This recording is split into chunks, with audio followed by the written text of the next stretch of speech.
Simhastha bypass से लगी जमीनों को मास्टर प्लान में आवासीय घोषित करना प्रस्तावित किया गया था, जिसे लेकर सांसद व संत समाज ने आपत्ति ली थी और इस खबर को एमपी न्यूज ने प्रमुखता से उठाया था, जिसके बाद अब कलेक्टर व मेला प्राधिकरण अध्यक्ष दोबारा मास्टर प्लान पर विचार करने का मन बना रहे हैं।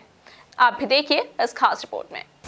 एमपी न्यूज की खबर का हुआ असर, कलेक्टर व मेला प्राधिकरण अध्यक्ष बना रहे मास्टर प्लान पर दोबारा मंथन का मन। सिंहस्थ बाईपास से लगी जमीनों को आवासीय घोषित करना किया था प्रस्तावित। सांसद व संत समाज ने भी जताई थी आपत्ति।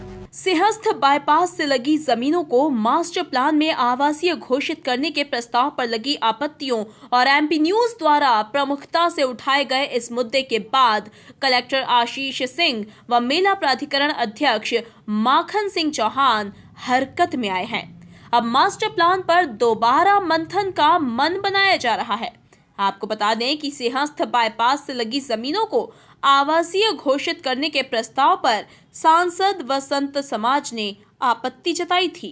मीडिया से चर्चा में कलेक्टर आशीष सिंह ने कहा कि शहर के प्रतिनिधियों, साधु संतों, अखाड़ा परिषद और अन्य विद्वत जनों से चर्चा कर प्रस्ताव शासन को भेजा जाएगा, ताकि जीवन खेड़ी व सांवरा खेड़ी को अधिसूचित करने की दिशा में उचित निर्णय लिया जा सके। देखिए, सिंहस्थ की जो अधिसूचना होती है उसमें एक तो सिंहस्थ का स्थायी एरिया अधिसूचित है जो खसरों में पूरी तरीके से मार्क किया गया है, और इसके अलावा प्रत्येक सिंहस्थ में जब जब जैसी जैसी आवश्यकता पड़ती है तो कुछ एरिया अस्थायी रूप से अधिसूचित किया जाता है। तो जिस एरिया की बात कर रहे हैं उसमें से कुछ एरिया जो है अस्थायी रूप से 2014 के सिंहस्थ के लिए आरक्षित किया गया था, लेकिन वो केवल और केवल 2016 के लिए किया गया था, लेकिन वो केवल और केवल 2016 तक के लिए ही था। अगर आज की स्थिति में देखें तो वो एरिया सिंहस्थ के लिए अधिसूचित नहीं है। हालांकि जो अभी विषय चल रहा है और कुछ लोगों की इस संबंध में राय भी आई है, तो मेरे द्वारा चिट्ठी नगरीय प्रशासन को, शासन को लिखी जा रही है कि जो विभिन्न स्टेक होल्डर्स हैं, चाहे वो अखाड़ा परिषद के प्रतिनिधि हों, यहाँ के संत समाज हो, यहाँ के जनप्रतिनिधि हों, यहाँ की मीडिया हो, कि सभी लोगों की एक तरीके से राय लेके, सभी लोगों के विचार जानकर अगर इसको किया जाना है तो निश्चित रूप से सरकार को जो है निर्णय लेना चाहिए। तो मेरे द्वारा पत्र में भी इस चीज़ को हाईलाइट किया जा रहा है कि जो विभिन्न मांगे आ रही हैं उनके आधार पर सभी स्टेक होल्डर्स की किसी तरीके से मीटिंग के जरिए या फिर सलाह आमंत्रित करके इस पर निर्णय सरकार को लेना है अंतिम रूप से, और जैसा भी सरकार की तरफ से निर्णय लिया जाएगा वैसी कार्रवाई कराई जाएगी। सिंहस्थ मेला प्राधिकरण अध्यक्ष माखन सिंह चौहान ने कहा कि अभी कोई भी चीज तय नहीं हुई है।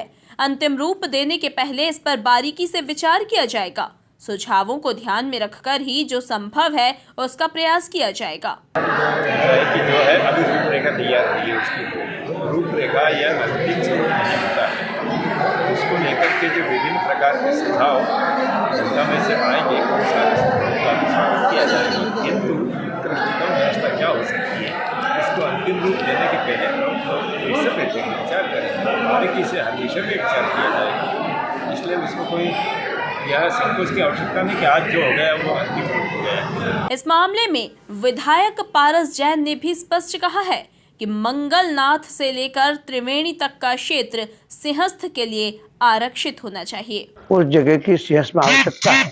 मेरा व्यक्तिगत मंगलनाथ से लगाकर त्रिवेणी तक इस पूरी जमीन को जिस प्रकार के है उसी प्रकार में रखना चाहिए, क्योंकि जब भी देखें आप सिंहस्थ की अधिकतर जगह बड़ी है, साधु संत भी ज़्यादा से ज़्यादा लोग आए हैं, उसको देखते हुए वो सिंहस्थ महापर्व की सबकी आस्था रहती है।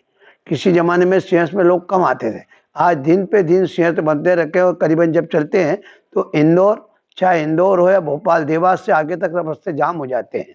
यदि जिस प्रकार की ये व्यवस्था है उसको देखते हुए जो जगह है उस जगह को उसको ही रखना चाहिए, और जो नदी का एरिया है उसको भी फिक्स रहना चाहिए कि उसके आसपास भी निर्माण कार्य न हो, जिससे सिंहस्थ आसानी से हो सके। ये सबकी डिमांड है, इसलिए इसको सरकार को जो नया मास्टर प्लान है जैसा है वैसा का वैसे रखना चाहिए, ना आवासीय करना चाहिए और कुछ भी नहीं करना चाहिए। बहरहाल देखा जाए तो जनप्रतिनिधियों व संत समाज की मांग के बाद अब जिला प्रशासन मास्टर प्लान पर पुनर्विचार करने की बात कह रहा है। Bureau report, MP news, Ujjain.